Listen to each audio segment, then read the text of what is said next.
Order the June 16, 2021 Committee of the Whole of the Cincinnati Board of Education. We welcome everyone and request everyone in the audience to please silence your cell phones and electronic devices.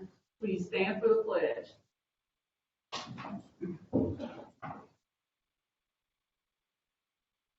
I pledge allegiance to the flag of the United States of America and to the republic for which it stands, one nation, under God, indivisible, with liberty and justice for all. Ms. Wagner, please call the roll. Mrs. Bates. Present. Ms. Bolton. Present. Mrs. Bauer here. Mr. Lindsay. Mr. Messer. Mr. Morosky. Here. President Jeffrey. Here. Thank you. Okay, so for this afternoon's discussions, we have three discussions. So, Ms. Ahmad, would you please introduce the first discussion? Yes, we're going to change the agenda a little bit, and we're going to start with Summer Scholars, giving you a sneak peek of the last 2 weeks of our Summer Scholars program. So I'm going to invite Director Emily Campbell up, along with other team members, Dr. Bunger, Bridget McComas, Dr. Dawn Williams, and Vera Brooks. Thank you.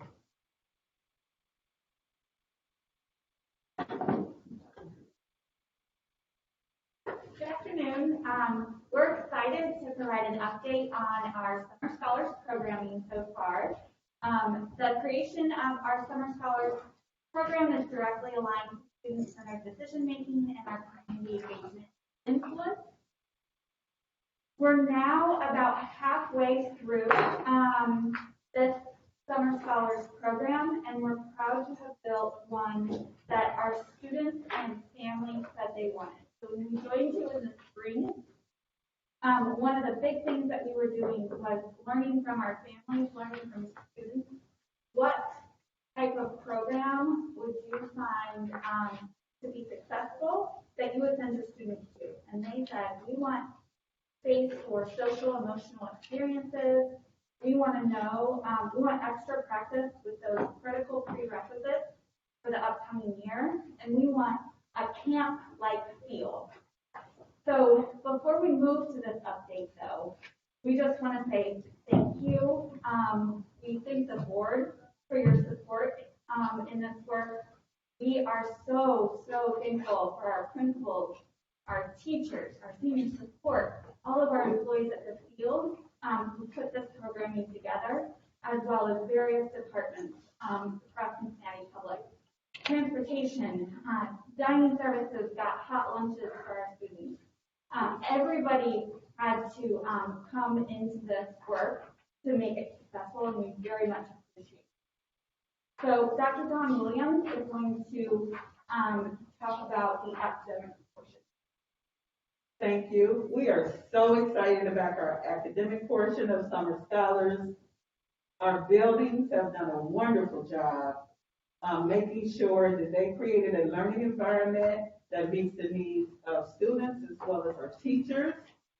And to start off this celebration, we want to start off with information from Principal Thomas, who serves and leads Carson.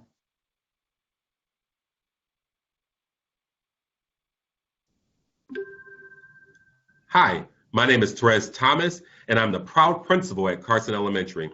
It is truly an honor to have the opportunity to speak before you all again today. Summer Scholars at Carson is off to a great start. We have around 150 of our 560 students engaged in this experience throughout the month of June.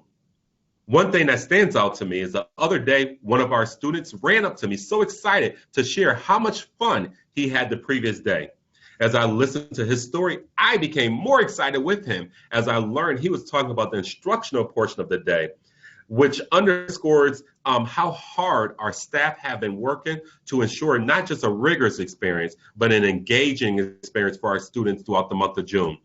It has truly been a long year, but it's been so nice to visit classrooms and visit the activities outside and see our students and our staff smile as they learn and as they engage in those activities. Some of the other highlights have been our mental health partner and our social worker working together to deliver social emotional learning during our enrichment portion of the day. And also just having clear progress monitoring measurements to know the impact that we have or will have at the end of June. So I truly appreciate this opportunity that we have had this summer to engage and support our students in this capacity. Take care.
From our Schoology unit. And Westboro, I think the most exciting thing is this. In the middle, there's a testimony from a teacher. Dr. Webb is a 7th grade math teacher. She said, you know what? I only signed up for 2 weeks. And if I really knew it was going to be this fun, I would have did the whole program. And at Westboro, they're doing a Summer Scholar STEM Challenge, as well as our middle school students are using their team. Both aligned for our Schoology units.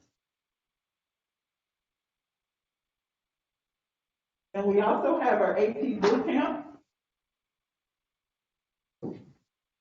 where our teachers are collaborating, and they're using their U.S. Census data to examine impacts of slavery, refugees, and population data. And also, they are having a book study around these particular books and many more. Next slide. We are really excited about this assistant principal internship. We have 4 amazing APs that are leading and serving our elementary buildings during Summer Scholars. Their focus is on data meetings, so we can identify and take those temperature checks for our students who are in Summer Scholars, learning walks to support our students, and making sure that our high expectations for all. And next, I want to hand it over to Liz. Thank you, Dr. Dawn. And thank you to the board for giving us the time to talk about summer scholars and recovery service. As you know, this is so important for all students, but for our students with disabilities, we understand that we truly have to pay specialized attention. For this reason, for pre-K through 12 students with disabilities, we've designed recovery services. This is delivered by intervention specialists who use high-dosage, research-based interventions from materials that were hand-selected by lead teachers and colleagues. Melissa Wilkerson and Lindsay Newberding are there in the picture, sorting some boxes of hands-on materials that we distributed to schools. We have 3 district-level teams that are supporting currently these recovery services throughout buildings, and this means comprehensive intensive instruction all summer long. Next slide, please. I personally think it's best told through the stories of the. So on this slide are pictures from the research, experimentation, investigation, discovery, collaboration, and communication going on in a few of our specialized classrooms. At Woodford Academy, our students aren't afraid of earthworms or cicadas. Right. For our preschool disability class, specifically our students who are deaf are hard of hearing, they use STEM skills, science, technology, literacy, and math to not only research earthworms, but to create a community garden. And in addition to that, right about it, you can see them during circle time with the staff within the building. We also know that for our students, communication is key. On the right-hand side, or stage left, I suppose, at Reese Price Academy in Chase, we have students from our multiple disabilities and autism specialized classrooms using picture exchange to communicate. I spoke with the teacher in the classroom who indicated that she felt that one young man who is currently nonverbal and uses a switch, and that's in the picture with the hands, will end up using one-word phrases by the end of scholar. We thank you so much for the opportunity to provide these supports for our students. Now I'd like Dr. Sherry Bunker to talk about social emotional learning. Good afternoon, everyone. Very excited to share the update. I recall being here in March and talking about picturing not summer school of old, and a new improved update to summer school. So I'm happy to share this update. In terms of social emotional learning, this is the first time that both the SEL and academic work has been fully integrated with district level support. We are very pleased that we have 17 school social workers that are providing support during summer scholars, and a shout out to our school counselors that helped set us up for success in terms of summer scholars. They help to create and also deliver the SEL lessons. Also want to bring kudos to Mindpiece and our community mental health partners, who, if a school does not have a school social worker assigned to them for summer scholars, our community mental health partners have really stepped up to provide the SEL lessons in all of our schools. So every school is getting intensive direct instruction in SEL, either from the school social worker or community mental health partners. So all of our schools are receiving that support. In addition, all of our mental health partner agencies are at the ready to provide mental health screening, and school social workers and our community mental health partners are there for any type of crisis assessment. We also have a school psychology intern who is supporting 2 of our schools. Our nurses are available to all of our schools to support physical health in addition to psychological safety and health. And again, 60 minutes of SEL skill building and support today, in addition to our movement breaks, mindfulness activities. We are very excited about addressing the whole child within summer scholars. You'll see some pictures here of students at the carpet for their SEL work, doing some self-awareness activities and identifying their emotions. And so we're continuing that and fully incorporating that into our daily work and summer scholars. And the next slide, please. I would love to challenge any of you to do as good of a crab crawl, downward dog, or sun salutation, as our friends listed there from Woodford and other elementary schools. So they're active in terms of their movement breaks and mindfulness activities. We're hearing from the field is just the appreciation for having materials at the ready and the kids being actively involved within SEL and academic, and that they're thrilled to be able to have those materials right at their fingertips via school. And I will pass it on. Thanks, Dr. Bunger. So there are 4 big parts of summer scholars. We have our academic, our SEL, and recovery services. And then at the end of the day, our students get to participate in various enrichment opportunities developed by their abilities and their community. And so Casey Fisher has done amazing things and could not be here with us tonight, but she wants to share our Robert Globetrotters. In the afternoon, they divide up into their afternoon families to explore various themes such as sports, insects, cooking, and learning hip-hop dance. The second graders, you can see, have spent the afternoon exploring with the Foundation for Ohio Worker Education, dragonflies.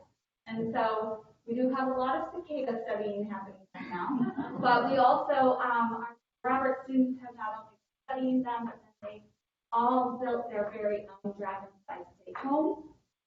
Also in the afternoon, New Leaf Kitchen volunteers come several times a week to share the love of cooking. They cook with fresh, raw ingredients, and then the kids get to take a recipe card home where they get to cook with their family. Fairview, these are just more examples. Fairview is working with the Clifton Cultural Arts Center. They've got club inventions.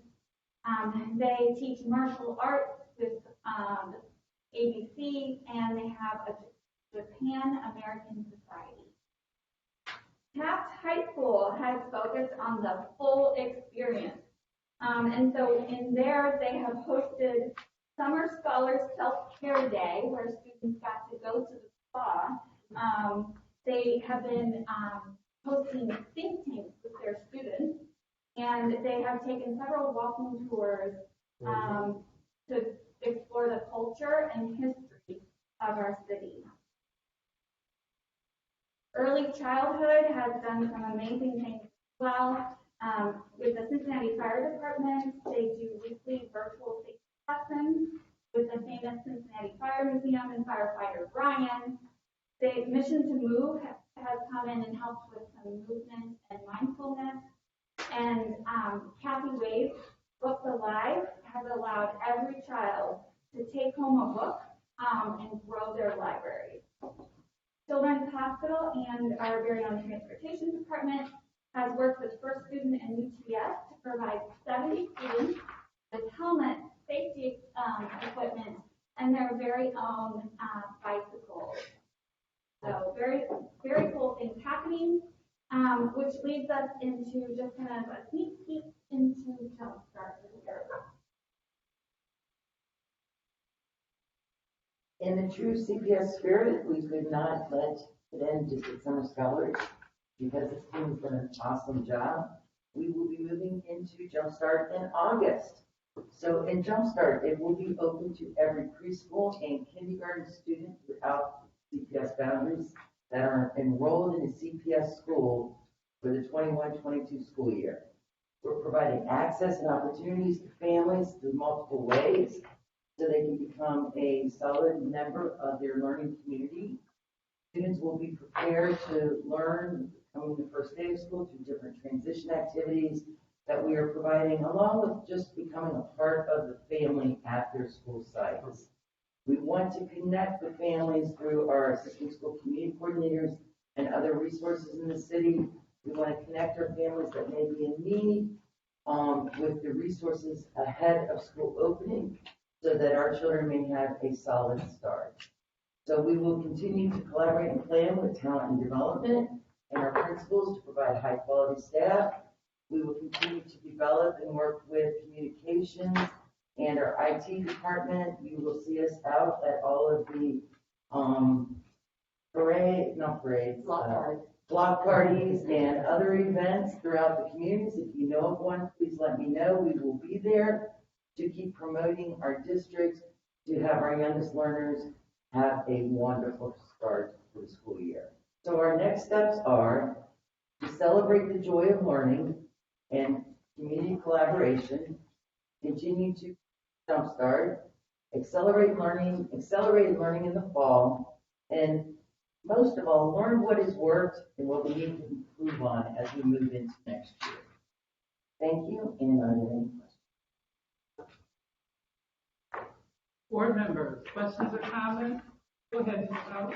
Yes, thank you. I'm so excited to see all of this. And I thought I saw a slide that we're going to continue this in 2022. Glad that's on there. I was thinking, what do you guys think about continuing some of this, the mindfulness, some of the social emotional learning incorporated into our curriculum during the school year?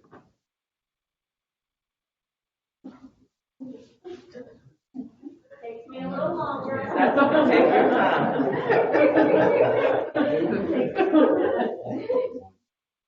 So with the increased capacity and capability of our school social workers, as well as a collaboration, we'll definitely have our QISCL schools, which there's 27 next year, where we will have SEL as a direct instruction component across our building. and then the school social workers will be expected to have groups. So I think the direct instruction portion of the SEL work is already planned for. And then different schools have addressed mindfulness and movement activities in different ways. So I think we can definitely learn from summer scholars and what worked and what didn't, and then also what was developmentally appropriate for our bigs versus our littles. And that could inform us moving forward. So I think Very excited about that. And the second question, President Jones, if you don't mind, regarding Jump Start. Ms. Brooks, can you tell me if that's a 2-day program, Jump Start, or is this going to be the entire time of August before school starts? It will be August 9th through the 13th, so a full week for the children. It will be 4 hours a day, half day. The times will be based on the school of the child's attendance. And we will be, thank you to Jessica Shelley, we will be providing breakfast and lunch. And will parents need to register? Can they register during the 9th through 13th, like August 9th through 13th, or they have to be As long as they are registered in the district, Okay. they can participate. We are asking parents now, they can call 0017 to call to let us know they're interested, and we're putting them so we can flag them as soon as possible once they've gone roll over of our school. Thank you. Yes, Ms. Morosky? I have one question is all, but I just want to say, as I say every time we see a dead horse, it's great. And things. You all know, in my highly biased and I think sometimes professional opinion, attacking summer 2.5 months of military summer is the equity issue and a civil rights issue that we have to address. So anyway, we keep this going. I think we have to. This is 10 times better than I thought it was going to be, to be honest. This is unreal. I ran a summer program for 7 weeks summer program for many years of kids experiencing homelessness, and this is like what we were striving to do, and it's just amazing. The only question I have is probably for Dr. Munger. I don't know. So the school psychology intern, is that do we do that? Is that common during the year? Do we have any like relationship where we bring in? So it is. We have a long-standing relationship with university for school psychology during the school year. Okay. It is unusual to have interns in the summer. Okay. I can say that this individual is in a similar situation as me, and so she is front-loading some of her internship hours this summer, doing some great work so that she can be prepared for graduation. That's great. Do we have a lot of them during the school year? It depends on the cohort. Usually UC will send us 3 to 4. I think we have 2. And the only school psychology program in the area is at the University of Cincinnati. Right. Well, thanks. Thank you. I think it's great. I did what everybody said. I have a couple of questions though. For Jumpstart, I think when we first talked about it, maybe in the last board meeting, there was some reference to transportation being provided. Yes, transportation will be provided to kindergarten students or preschool students who have a sibling. Okay. And also to our children that it is listed on their individual plan. Is there some attempt from the administration that when we start the school year, that same thing is going to happen? Same thing as far as transportation. Transportation. It's the same. Kindergarten always has transportation in the fall, and students with IEPs. So we Students with disabilities. but not for preschool. We did pilot this past year with Hartwell and I Hartford recall that. for siblings. So I have been in discussion with Director Johnson, but nothing formalized yet.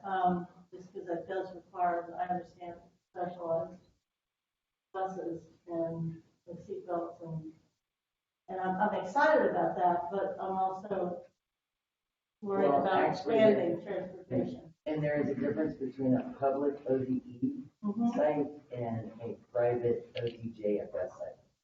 Yes, So there are different laws regarding transportation.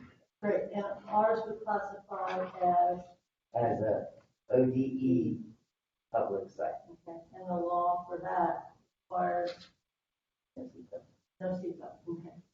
I would defer to, of course, Director Johnson to give me all the No, details. I'm fine with that, the middle name for me is transportation, and I get a little concerned. A couple other things real quickly. At Carson on the radio yesterday, I don't know if it was our Carson, but there was a young lady, a student, and maybe a resource coordinator that was talking about a food bank that the little ones had created. Is that ours, our Carson? It was really good, it was a great story. And then could I ask, and this is the wrong word, it's a legal word, and I don't mean this word, but across the state, a number of school board members and across the country are talking about the legal issues regarding catching our kids up that are with IEPs. And the word they kept using, and they didn't want to, was compensatory. We don't want, we don't want that. But then it was how are we addressing that? Have we had any inquiries about that for our IEP kids? So, good evening. So we have the opportunity to provide services to our students with disabilities in 3 different ways. So many of our students are attending summer scholars with their typical peers. Others are attending recovery services to make up time that may have been missed. And then there's a third group that's attending extended school year services at a variety of sites around the city. So our youngsters are involved in many different types of activities to make sure that their skills are where they need. Great, thank you. Last comment. This one of ours is a charity and having the best time. Absolutely.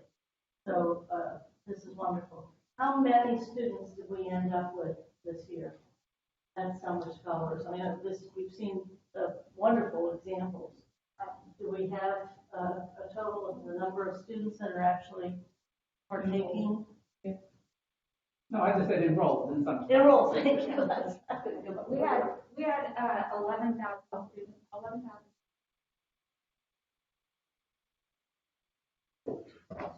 That's fabulous. And I kind of remember that, and we've been pretty good about getting that many students there. So we're talking, we have 11,500 students. Not in attendance, Not enrolled, but enrolled. Okay, thank you. And we have it at every site, like we were talking about? Yes. Remarkable. Thank you. Thank you, thank you. Okay, is that it? That's it. Yes. My question. Thanks, President Jones. I wanted to start by saying, just as a dad, thank you. I have a son who's a rising first grader at Park School. And he, full disclosure, my son tends to be a pretty excited guy to begin with, but he Whatever is that? his mom. Oh, sure. I was Summer Scholars, and he was very excited. And that was even after he'd been a couple. He was telling me about how this week is science, and he was really excited. He'd enjoyed his previous teacher. And so he's having a really good experience. That's just N of one, but I wanted to share that with you all and say, I would not have been that excited about going to summer school. And so I think that's really remarkable. I think that the only other, kind of question I wanted to raise was, this does feel like this once in a generation investment. That we're covered through the Recovery Act, and a once in a generation challenge. That even before the pandemic, we were looking at a world where 24% of kids in CPS could read and do math at grade level. That got, I imagine, worse over the course of the pandemic. And here's $294 million to try to do something about it. And so I think this is a great effort for us to try to make a dent in that. One of the things at SAC that I was particularly excited about was the way Emily had shared that we, school by school, were targeting kids for enrollment. That every school had a student by student level understanding who are the most important kids we want to get, given the challenges we're up against. I think the thing I wanted to ask about was how did that go in terms of the targeting? Like of that initial set of kids we targeted in the spring, is there a sense of what percentage of those kids are part of the 11,000? And what share of those kids are showing up every day? Because that feels like a real opportunity. So I think we're still unpacking like that level of detail, but our targeted audience were our students with disabilities, as well as those high school students who needed to recover. And I know that enrollment-wise, many of those targeted students enrolled into Thank you. Okay, and then I'll close out this with a couple comments. My rising kindergartner at Cannes, she hates cicadas when they're running and when they're flying and buzzing all over the place. But if they're sunbathing on the concrete, she will pick them up by the wing. So I don't know how to explain that. Can't get her to go outside, but her wonderful preschool teacher is really teaching them about cicadas. So that's been great. So her experience has been pretty good too. At least she will go outside, and then when she comes home, she won't go outside. So that's one thing. I had a question about the format on Saturday, kind of what to expect. I know it's a drive-through for the event Saturday. Is it a drive-through? And I just wanted to know a little more. So there will be like opportunity to enroll students and what have you. Absolutely. Thank you for my PSA. It's going to be really fun. It's going to be really fun. Everyone should come. CPS families. It's on the radio. Families. There's some on the radio. Yeah. That's great. So it's a 2-hour event at Woodward. It's a drive-through. Enrollment will be there. Many, actually, these lovely humans behind me will be there. Lots of prizes, giveaways, information about programs. So music, it should be a lot of fun, and we encourage people to stop by and drive through. Oh, vaccinations. Health department is partnering with us for vaccinations. And then finally, I mentioned this in the last board meeting about our opportunity to have United States House Representative Tim Ryan come down, who was very much interested in our SEL program and mindfulness, and is always trying to get CPS on the map in terms of people knowing about what we do. So I just want to remind, and I've spoken with Krista about it, that may be a great opportunity to even open it up to other people who might be interested, but worth the while to take a look at that. Absolutely. Thank you. Okay. All right. I guess we can move on. Yeah. Yeah. And actually, Thank you. Yeah. Next two discussions, we decided to do it together. The Treasurer's Department and PLC. So representing PLC is our Thomas Oliver, and then Treasurer Wagner will come up afterwards, and then I'll have closing remarks. Good afternoon. So for the past several months, we have been discussing our strategy refresh, our new strategic initiative, and of course, aligning the budget to fund those initiatives. And we recently had some great questions from Mr. Lindy and Ms. Bolton on how do we know that our investments are producing the outcomes we want for our kids and our community and helping us achieve our strategic goals. So we thought that tonight we would share with you our progress on identifying the strategic measures for the 21-22 school year, and then how that lines up with the budget investment. Not all of our measures are finalized right now.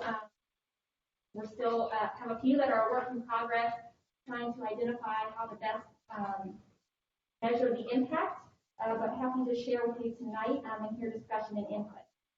So you do have a hard copy of the strategic impact document, this one. Go to the next slide, please.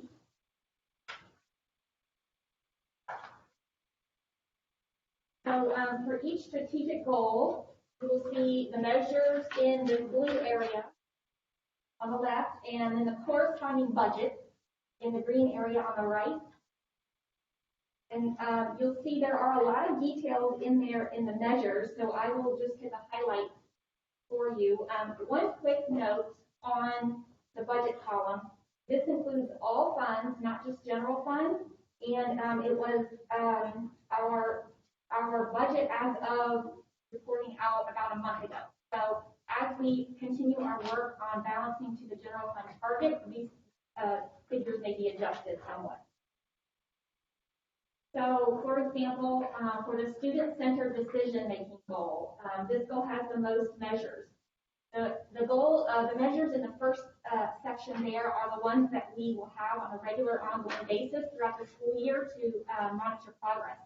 And those consist of on-grade level work in English, language, arts, and math, and first grade readers.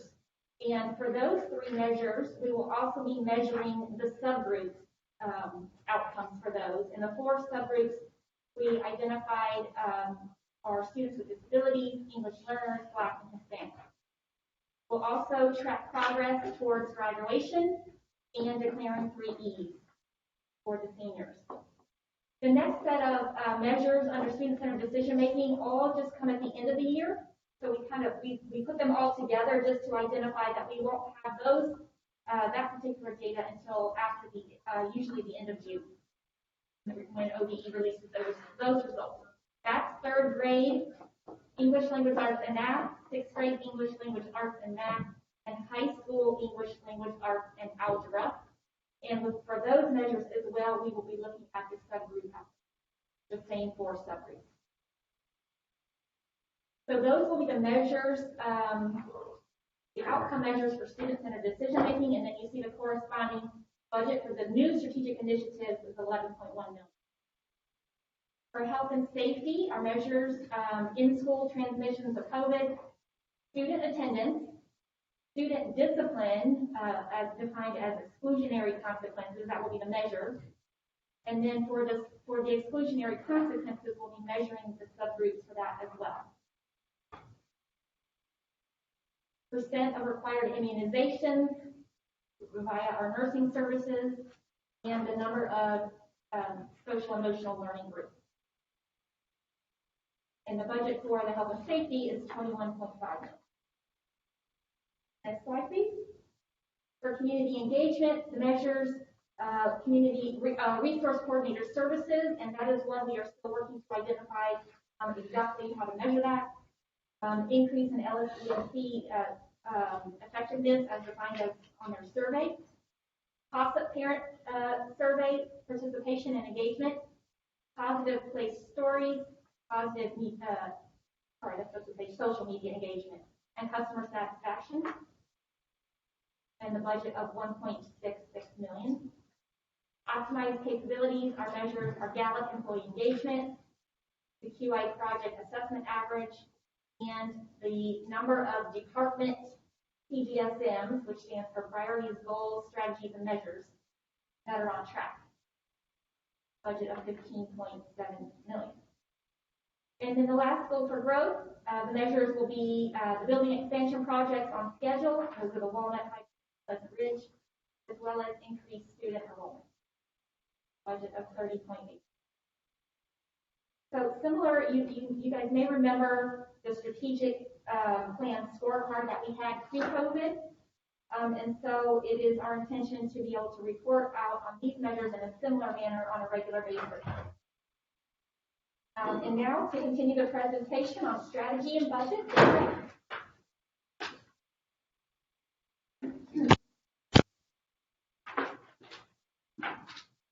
Good evening. Good evening. Pleased to be here to present our budget progress. We made great strides this week. Just a few key points to cover. We're going to talk about cash, how this budget impacts our cash balance, the budget status as of today, and the impacts that it has, and how we're going to take care of the CARES funding. I call it flood, sorry, Krista. And then proposed actions moving forward. So just to recall and remind you state, our revenue funds come from the state budget. It is not complete yet, and probably won't know for sure, so June 29th to June 30th. So we're having to make some estimates on what the revenue will be. The House bill version helps us, and the state bill version doesn't. So we're kind of hoping that on the other side of the pie chart, the property tax, I just want to remind everybody that that does not fluctuate with the moment. So as our enrollment grows, those dollars become less and less. They keep going on budget. So why this year was such a challenge for us? Remember, it took us a long time to figure out what this year's budget was going to be.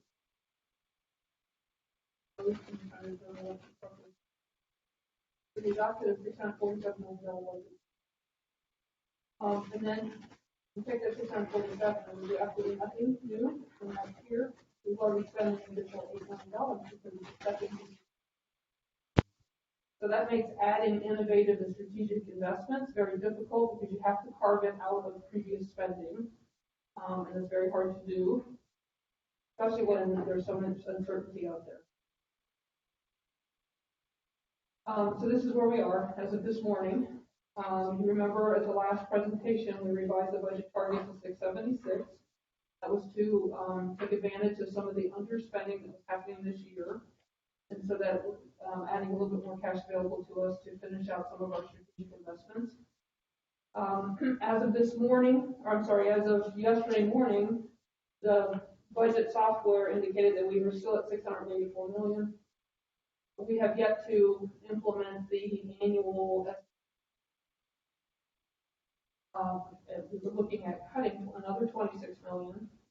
He was working very hard to get to that point. When we had a conversation with the Ohio Department of Education on CARES, we learned that we be a lot more liberal with how we're using CARES in order to continue school operations, the continuity of operations, and restore some of the things that COVID made go away. I've also added an estimate, total guesstimate based on some information I know and some information I don't know, that the general fund may increase by about $18 million based on station packages that have been negotiated. They're still out there to be finished. So that's going to change. But I wanted to put something out there so we knew we had to put money aside for that. And then in addition to those things, we have to increase the general fund transfer from the general fund into the school pool because the school budgets grew from 230 million this year to 200 million. So the general fund portion funds 90% of that pool. So that had to increase as well. But the good news is, because we were able to shift a bunch of stuff into CARES, we are balanced to the target that we set last week or the week before. That's great news. But that makes our cliff a little bit steeper. Yes. I can sleep tonight. It makes our cliff a little bit steeper, and so that we have a plan to address that before we actually start the new school year. Long before we start thinking about next year's budget. So this is what we learned in terms of the eligibility for ESSER 2, which is about 93 million, and ESSER 3, which is also called the ARP, the American Rescue, is about 204 million. Some of these values are changing a little bit, but ESSER 2 focuses mostly on summer learning, preventing learning loss, educational technology, social-emotional health, and then provide principals with resources to address individual school needs. Very, very vague, and a lot of things can fall under that. Also note at the bottom of that list on ESSER 2 is to continue employing existing staff. So that's how we were able to avoid layoffs last year and hold on to staff that were helping us get through COVID that the normal formulas would require us to have. On the other side of the column, most of the eligible expenses are the same, but ESSER 3 is about getting the kids back into the classroom face-to-face instruction. So what do you need to do to make that happen? So that's what we captured that by, one example is transportation. So transportation, a budget went up for next year versus current year because we're providing regular services. Okay, well, we're going to take that increase and put it in CARES because that's helpful to us. And then they also, ESER three also has a couple more facility-related allowances that wasn't in ESER two or in Terrez. So that'll make it a little bit easier to help us with some of our facility challenges. In addition to the eligibility requirements, we have assurances. So these are promises the district funds. First one on both grants is to continue compensating existing employees and contractors. That's how we were able to use CARES money to finish out this transportation contract. I just wanted to make, you can read all these, but I just wanted to point out these three things. So overcome barriers that prevent people access to participate in the program, athletics, and extracurricular. And then that we're not required to share these funds with the non-public schools. So you remember the ESER one, CARES number one, they took a pretty large chunk of our funds and then passed through to them. They get their own allocations for the future, but these are ours, and we don't have to share them. In addition to the assurances, ESER three also has new requirements. We are trucking through the 21-page document, but we also now, instead of a maintenance of effort, we also have to calculate a maintenance of equity. Try to learn what they're requiring, how they're calculating it. But basically, it's a ratio over a time period. So we're not reducing the amount of spend per pupil, and we're not reducing the employee ratio per pupil. We'll work through those issues and we'll report out on them as soon as we can come up with the right calculation. There's also a requirement that I learned today that not less than 20% of ESER 3 to be used on addressing learning loss. I don't think we'll have a problem getting there, but we'll go through the calculations to make sure we're compliant. Then there's some confusing information, some conflicting information on what public requirements are. So one document says that by June 24th, we have to have a public website that says this is how we plan to return instruction, this is how we use our money, continuity services, and then have a public engagement process for feedback from our students, families, administrators, principals, staff, and the unions, and teachers as well. Thank you. And that we have to review that plan every 6 months. And so we're trying to dig in, because another document says that 30 days after we receive the funds, if you recall, we spend the money and then we receive reimbursement.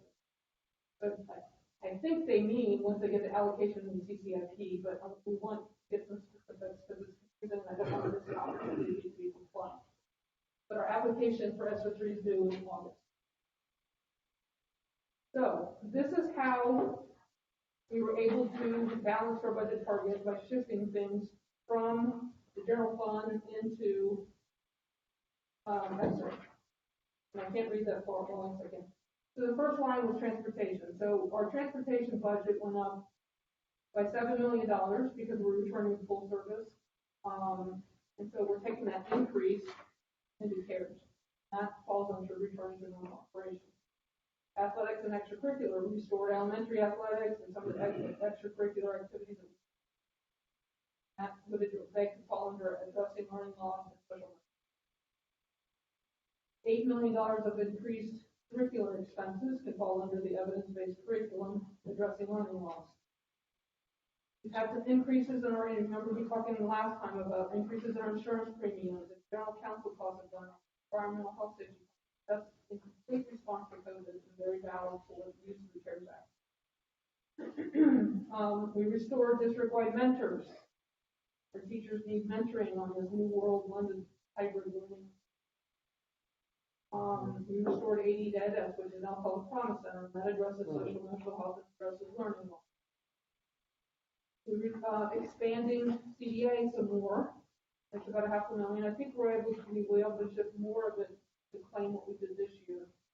But for next year was a $500,000 increase. And then we believe that there is staff out in the schools that if we strictly staffed by formulas, we would not be employing those people.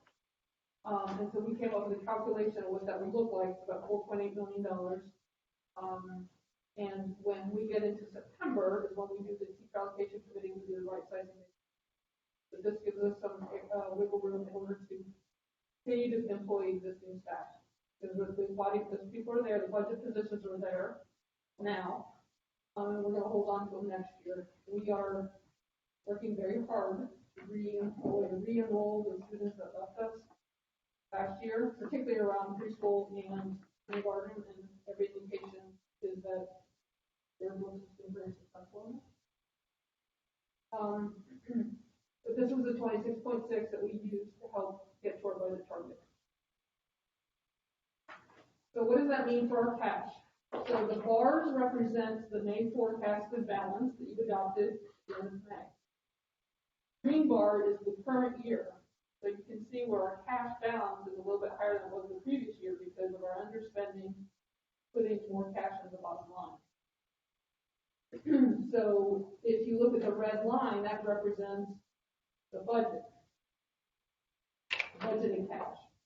So what I'm trying to show you here on fiscal year 22 is that the red line is going to be lower at the end of next year because we are have a higher budget than we did the previous year. So we're still eating into the cash balance, but not as fast as we would. It still shows us that we're crossing into a deficit cash balance in the fiscal year 24. If we continue spending at the forecasted rate, we will be faced with decisions about either cutting spending or going and asking. This is the picture of the cliff, and so what's happened is that yellow cliff that's kind of flat is going to get a little bit steeper at the beginning of the year. There is money in CARES set aside for the facility growth issues that we had discussed, and as soon as we get all the systems caught up to all these changes that we made in the last week, we can go get new CARES Act budgets published again to show you how the money is allocated. So, DOT has scheduled, we've agreed on a process, we've scheduled a full day on June 29th to work through everything that we put in CARES, what's a one-time expense, what's a recurring expense, and then what are we going to do about when it goes wrong. So we're going to keep it, reduce it, find an alternate funding source, scale it back. We'll present on July 19th, so we hope that we'll have that conversation. If you don't have the July 19th board meeting, we'll just push everything back so the presentation will be August 9th, and then we'll ask for approval the following. But July 19th, we'll do a full board presentation. We'll ask for feedback between the 19th and August 6th, and then re-present on the 9th asking for approval of the addressing. This is really important because many of the expenses and the new shore and strategic plan aren't just one-time expenses, they're multi-year expenses. We're trying to look at a 3-year window of our spend so that we can manage the cash. And so we need to agree on, like I gave you the example of the last presentation of the nursing contract. We went from 1.7 to 2.4 prior to COVID, and now we're up to almost $7 million, $6.7 million after COVID and during COVID. So what happens when the CARES money moves away is we're using that increase of the CARES Act. So we have to decide what we're going to do with that contract. And so for every line item that we put in CARES, we're going to have a response on, is it being effective, is it recurring, or is it just a one-time thing that like an investment in ventilation? Or was it a one-time technology purchase and we don't have to worry about that? But we want to have a very clear plan moving forward so that we're being responsible with our taxpayers' dollars. So if you recall, this is the tool that we started using this year to help us determine budget priorities on investments. Can't really read it, it's kind of busy, but the areas, I'll just read you the topics that we consider and score. Is this spend aligned strategically? Is this spend aligned operationally? How feasible is it for us to do? Because sometimes it's a great idea, but it's really hard to implement. And then what's the impact on student learning? So is it a direct impact on student learning, or will this help us? So the next steps, I still owe you an FTE analysis and the budget center to budget center comparison over 2 years, and then the object to object. But because we were shooting things on this morning, I could get it all updated. And then on June 28th, we will be coming to you with the appropriations resolution, $676 million, for approval. We can have a conversation about whether that's a regular appropriation or a temporary appropriation. Or I would never do that again. Because we haven't finished the CLIF work. And then July 19th, we'll present the CLIF plan, and July 20th, through the 6th, we'll do the engagement feedback. So with that, I'm going to turn it over to Superintendent Amat, and we'll answer questions. Before Ms. Amat, you start, can I ask the board if they have any questions of Jen and Sarah first? No, this is together. Okay. Just one slide. All right. Next slide, please.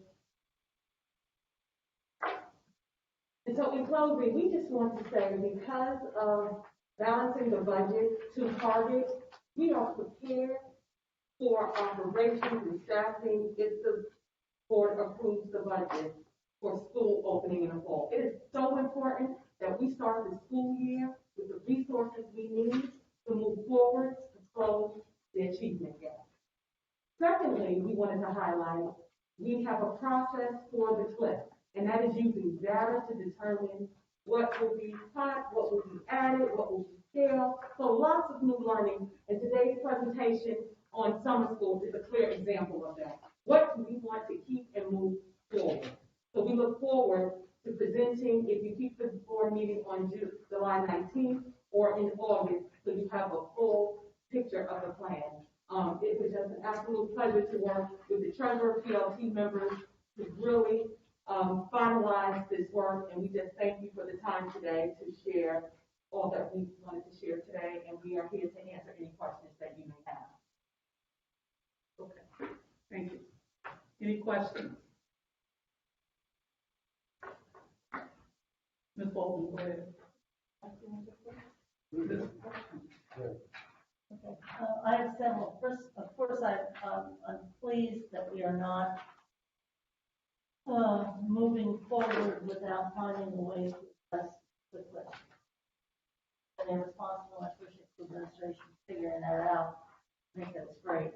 I do hope that we, and this has occurred to me, and probably other people, the new shore, old shore. I think we probably maybe need a refresher as to what we in the old shore were leaving behind. I think we asked for that list a while back, but that might clarify some stuff. And I think I didn't realize how much the new shore was now what the new CPS was. And so I think New Shore became a list of cool things that we thought were really good to do. Got it, love it, but I don't know if it's as big a vision necessarily as the new CPS. I just encourage you that we don't want to use money to restore. We want to use it to restore services, but not necessarily maintain the status quo. It's because the new CPS is definitely not the status quo. And I am interested about that vacancy piece. I would, and I'm sure I would say this anytime, but I think we have to be very careful about reducing employees or positions at the school level as long as we are continuing to expand the central office as we have been doing the last 3 years in particular. That just doesn't play with anybody. So just be aware, very careful of that. And on the health and safety thing, I really think that if we could find a way to add vision testing, I don't think anything besides nutrition impacts our children more than bad eyesight. And when we've done extensive ones, this might be something to be measured too. And I think some of that concurrent stuff that we're going to spend money could be in your community engagement. It sounds like we're going to use it to engage the public as much as we'll be doing to increase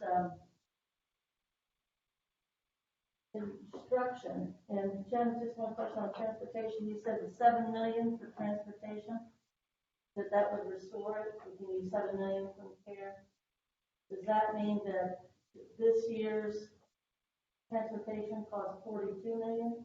So it's actually a $9 million increase from fiscal year 21 to fiscal year 20. Already moved. We already done, we've identified 2 million in the CARES that we could use, and they were actually COVID-related expenses. And Sarah, correct me if I'm wrong, one of them was the driver wage increase, and the other one was bus monitor. Okay. So the 7 million represents the rest of the act. But yeah, so remember, this year, we cut a ton out of transportation because we only transported kids a couple days a week. And then we're closed for a period, we weren't transporting anybody. So it was the conversation we were having is it's not really an increase, we're just returning back to normal services. But when you look from budget to budget, you're seeing a $9 million increase. So you're returning to pre-COVID, Correct. okay, which was 49 million. But with some improvements on process. So they've done a lot of process improvement, cost of transportation. Yes. And then this year, transportation cost us, you don't know yet? I think it's 48.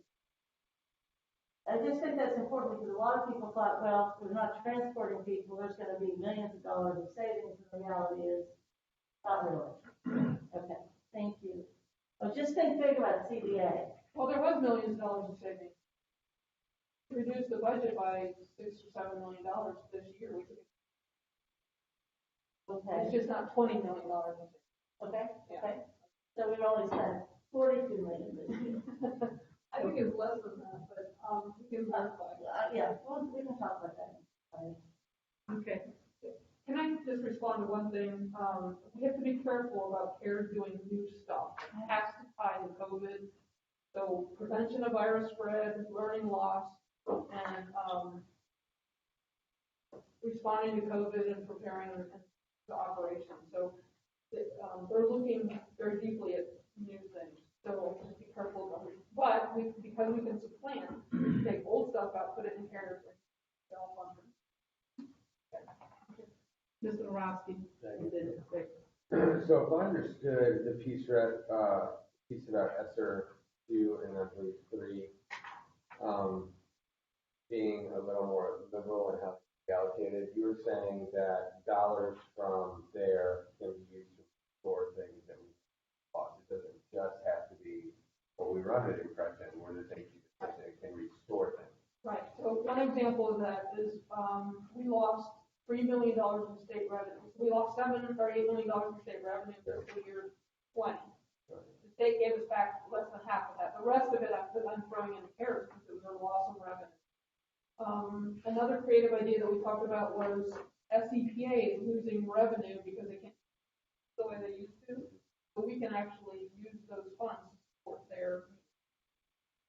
And I think it was Vice President Messer that brought up about finding things we can spend like one-time spends on, so that we don't have to worry quite as much about the cliff report, which I think is the appropriate term. It freaks me out every time you do that graph. I know it's why you do it, which is it's working and it's good because it's getting me to think certainly differently.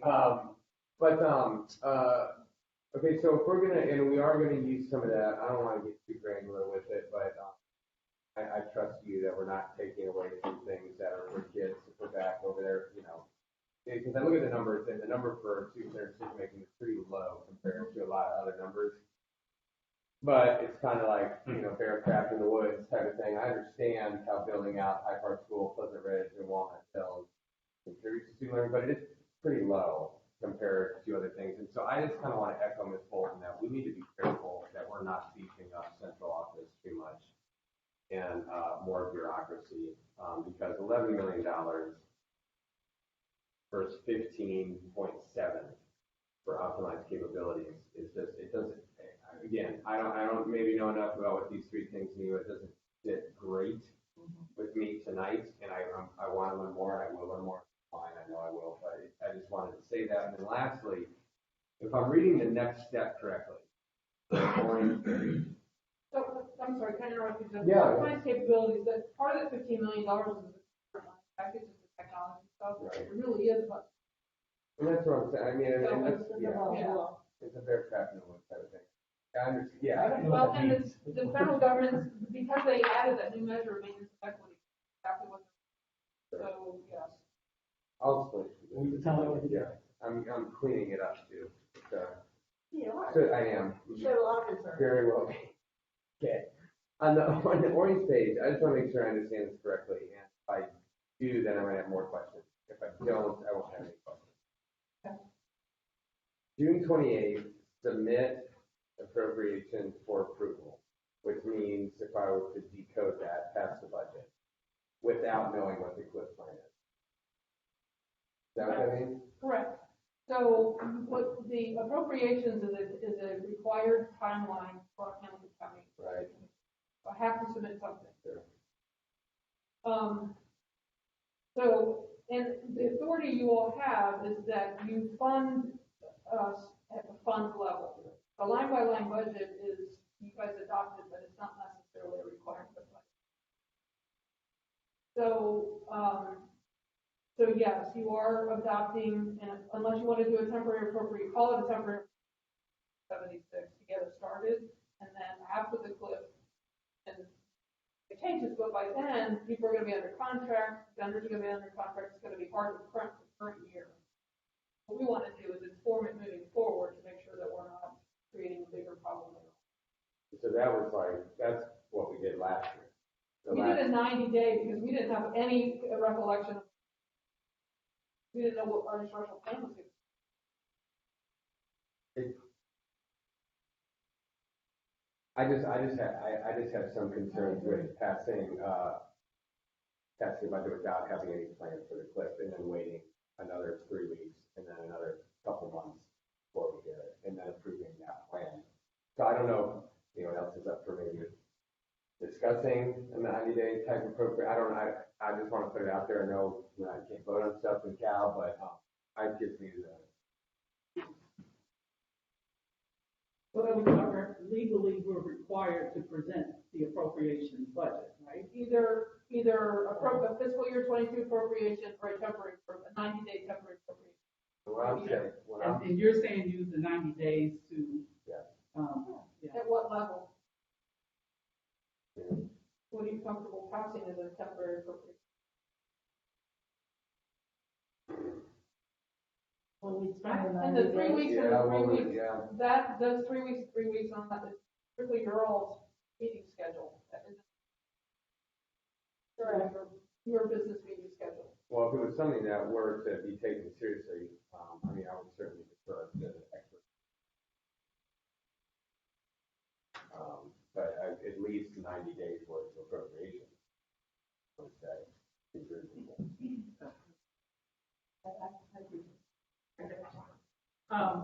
Go ahead. No, that's it. Okay. I mean, so yeah, it's like, my unexpert opinion is at least 90 days worth of appropriation. Or, suggestion would be. Okay, Ms. Bates and then Ms. Bowles. Yes, and this may be a little bit deeper than what we're seeing on the screen, but we had, in a couple months ago, before Superintendent Ahmad joined us in that position, continuing with the expansion of CBA, with looking at concurrent learning and even some blended learning. So is that still part of the plan? Yes. Okay, very good. This was very broad, and I wanted to ensure that we did continue that. So thank you.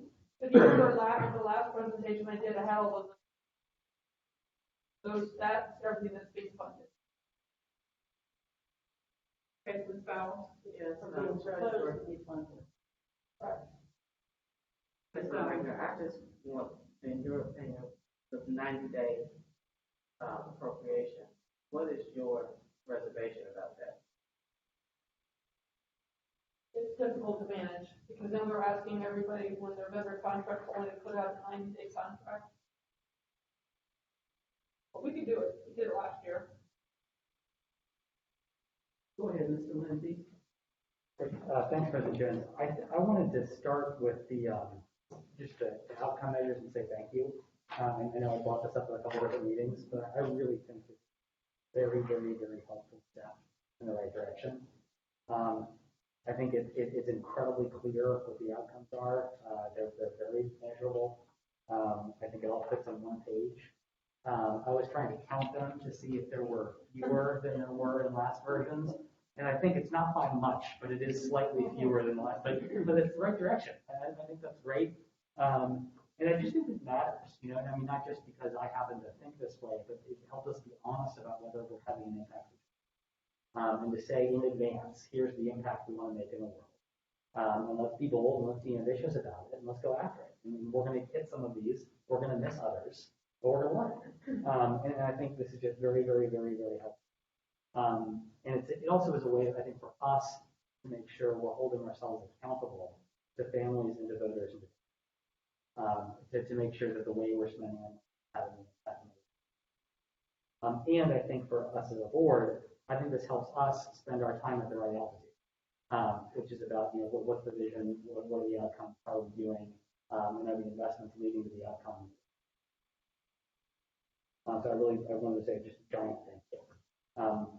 I think the questions I had were things like, I was hoping we could, like, for me, that interim superintendent, if you could pick one of the outcomes that's on here that you feel is particularly important, and just talk about, like, why you have some conviction about it, and then, like, why that was the target you chose, and then draw some line between the spending and what gets that out, because it's hard to know without seeing it, like, well, what in this 11 million lets us, gives you confidence we're going to have 100% of first graders reading it out.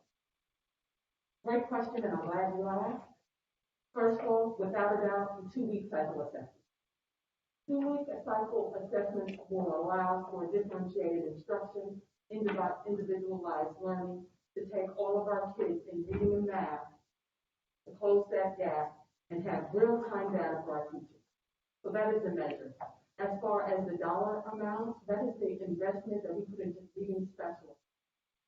We are scaling what we know that works. So it's not a shot in the dark. It's a test. It's a pilot. No, we know that this works. It has worked for us for several years, and it's an opportunity to scale it, provide the resources for our, not only our students, but also our teachers. I know we shared at SAC when Ms. Campbell presented the 80-20 model. So 80% direct instruction with students, 20% of building the capacity of our teachers, our classroom teachers. So I don't know if I answered that question, but that's really where we are. And what I think is revolutionary, so I know we talk about innovation. I believe in my heart that it's revolutionary if we can get every kid to read. Yeah. The opportunity and the doors that will open up for students will be tremendous. So that's where we want to put our investment. That's where we're putting our talent and our support around. So thank you for that question. I think that's great, and I think that's all of that makes sense. I remember that part of the SAC meeting, and I thought the arguments in the graph on third grade reading was helpful. I think the last question I had on this was, I was trying to find my copy of the old one, or the last version of this we looked at, but if you were to look at the old targets for this year, are these basically the same levels? Are they a little higher? Are they a little lower? Yeah, so if you were to pick one of these, like, it doesn't matter which one, this is just an example, like the third grade, you know, Ohio State testing. And it says target is 76.4%. Is that, if I 2% increase over what we had on the last on the last one? And can you talk about why you're increasing it then? Mm-hmm. So we looked at historical data as well as kind of strategic approach. What is a reasonable goal to have? So that chart that we shared with you at SAC, I mean, 2 years ago we were like 30%. And then just looking at historical data where we are. And then the other key process to this, when we work with children's hospital, we have a clear understanding to really even exceed to that 85% where we want to get there in the next 2 years. We have to have social emotional support. So right now, 10% increase, another 10%, and then with the social emotional support, with integrating it in our curriculum, we think we can hit, we know we can hit 90%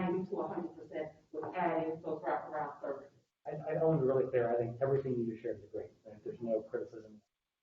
I think it's your administration's job to have an opinion about what the coverage should be and why it's right. All that sounds great. I was thinking, this is a yes and thought, just that we have this massive infusion of dollars, so let's be more ambitious. You know, like, and I think that's coming through in everything you're saying. And I think I just want to say thank you and to support your plan.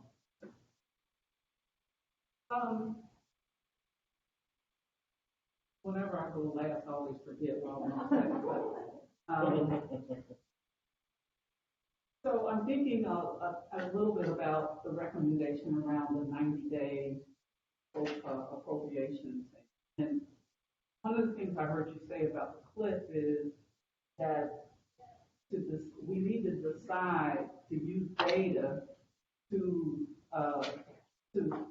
help us reflect on where our positive outcomes are, what's working and what's not. I happen to believe that 90 days is not enough. And maybe I don't know, you're recommending sort of a 90-day plan. I don't know how we would figure that out, where the cliff is. More importantly, I think I get concerned when we start delaying the process a little bit, because what tends to happen is we start thinking of other ways to spend money instead of ways to cut money. So I am concerned about that. I do agree, however, with the notion that we have to find a balance between the heavy administration and what's needed in the schools.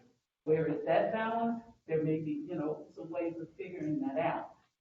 I don't think I'm suggesting one way or the other. I just am not sure if I'm comfortable with holding off on passing the appropriations piece to come up with a plan for how we address the cliff when you already said that data drives that. So if that makes sense, then Mike. Just a quick response. I totally hear you saying that the current plan, they're only going to take 42 days, which is less than half of 90. So I'm not saying we have to. I'm not going to sit here and have to fight for this or anything. I just think we should consider. But the point is that the plan is going to take 42 days to develop according to this, which is far less than 90.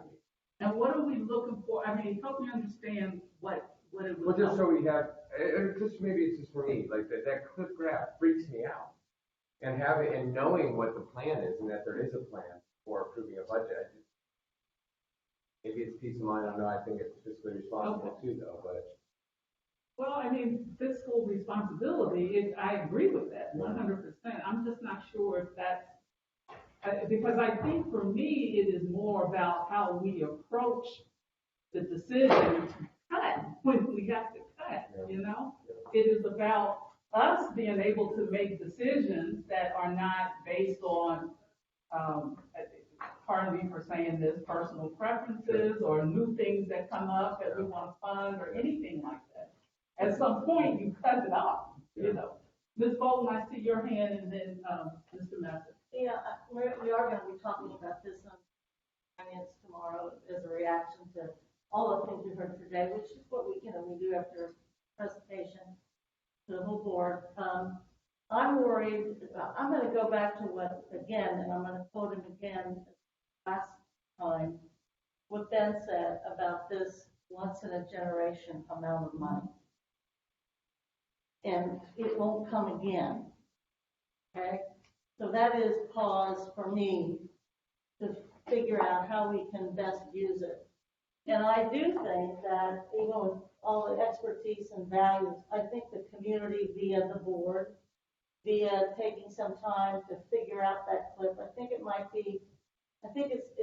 holds us to greater accountability if we assume responsibility to help decide how to use that clip money.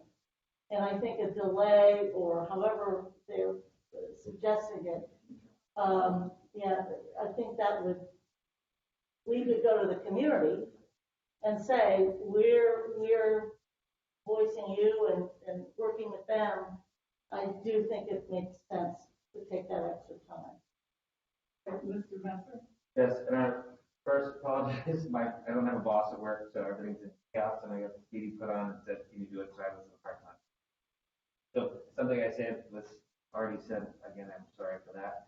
But, my opinion is, I mean, we spent a great deal, like taking boat rides from that island to this island and doing this and charting this and come back and realize, then they showed us what island we went to and what came on the island and did and came back and put plans, and I think we all felt pretty good. If I was sitting on that side, I'd be like, well, shit, what else I gotta do? I gotta get moving on some of these projects, because we made some pretty bold moves. So, I mean, I don't know that we always have the facts, when we make decisions. One tool we do use, though, is a risk mitigation tool.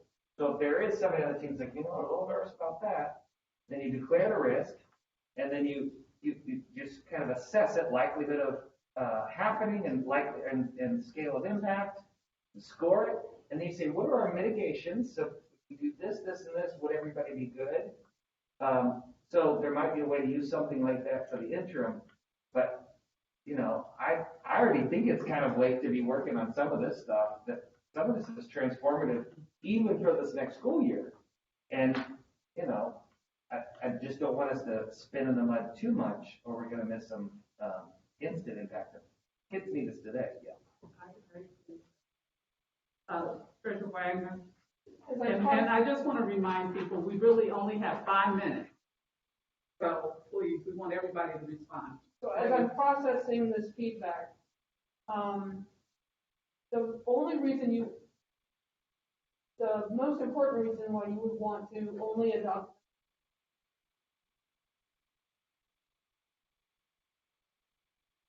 chose not to cut deeper than we already had, because it was the things that we're choosing to invest in the budget, strongly believe they're going to. That's why we said we want to present the budget to you for approval. We know there's a cliff. We know this is a one-time money, and then we're going to use our best resources to manage that absorbing those things moving forward. But so the only reason to do a temporary appropriations is if you think you're going to budget. If that's what you want, then we're happy to do that. Well, be happy, but but if the board doesn't want to cut this year's or the fiscal year 22 budget, there's no reason to do that. Does that make sense? Yeah. And so I need to ask, is that what you're referencing, Mike, and me? The deep around this impact of this year? I don't know, because I don't know what the cliff is. That's what I keep saying. Like, I don't know. I don't know what the budget is. So I can't answer that with fidelity. So I don't know. Doesn't this tell us what the budget is for this year? Yeah, but to We some haven't really extent. seen a budget, but my point is this, on that, who then addresses how we are dealing with the cliff and how we are spending that once in a generation of money. But the other piece, for me, is the accountability that the board must have on it. And I think that's part of it. And very frankly, I didn't know until today or yesterday that CARES money was going to be used to restore what we cut.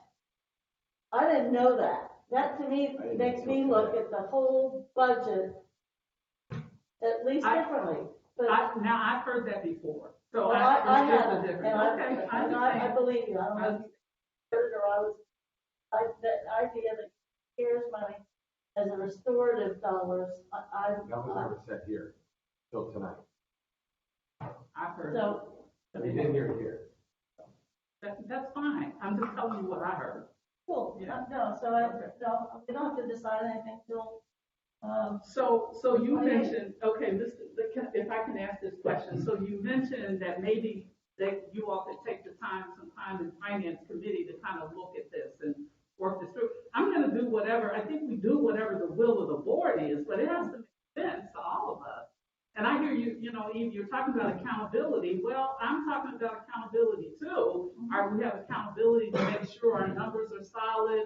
We have the information we need, which I hear Mike saying he doesn't have the information he needs. But at some point, we still have to move forward. That's what I'm saying. Yeah, go ahead, Mr. Lindy. Thanks, President Jones. I was going to ask, Jen, when do you retire? When do I retire? Yeah.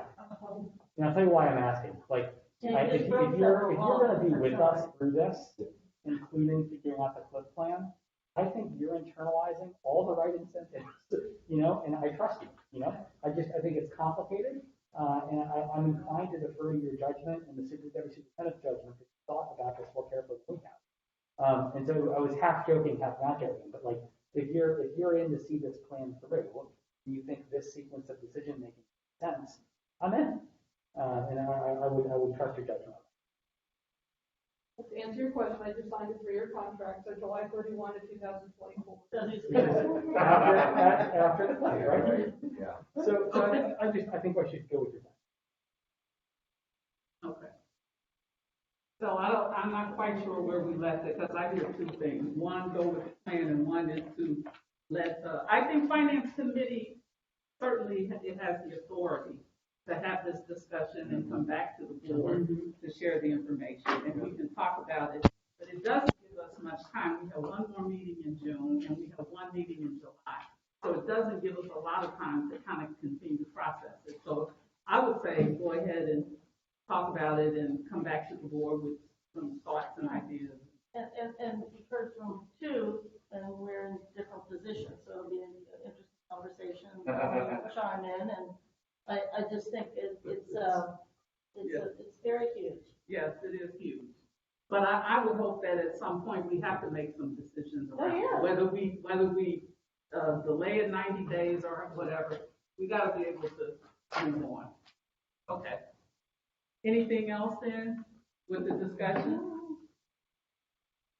Yeah, the thing is that everybody has different opinions about this.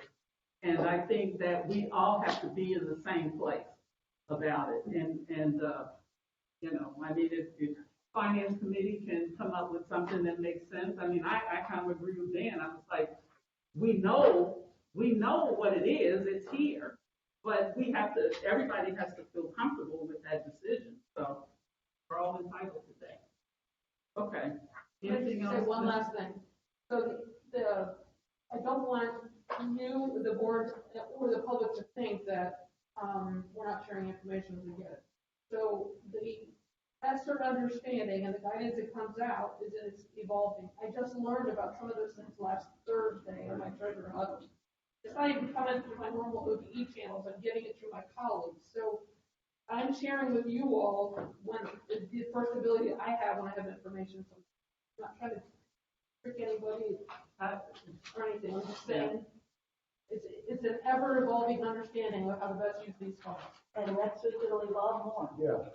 Exactly. All right. Anything else? It's 5:30. Any last comment? I just want to say to Treasurer Lang, I don't want to say you were hiding that. My point is that information had never been shared because you didn't know it. Okay. That was my point. Thank you for clarifying. Yeah, absolutely. Not that you were hiding it, but my point was, how could anyone have us? Is my point. Whatever. Is there any other comment? I don't think it's a whatever. Well, we don't have to argue the point. The point is made. You've made it 3 times. We're done today. Any other comment? Okay. So I need a motion to recess into executive session to consider employment of a public employee or official, preparation for conducting or reviewing negotiations, and pending litigation. So moved. Is there a second? Second. Ms. Wagner. Mr. Bates? Aye. Ms. Bolton? Aye. Mrs. Bowers? Yes. Mr. Lindy? Yes. Mr. Messer? No, I'm just kidding. Yes. No. Make sure everybody's Comes listening. late. I don't have to Yeah. Mr. Yeah. Roski? Yes.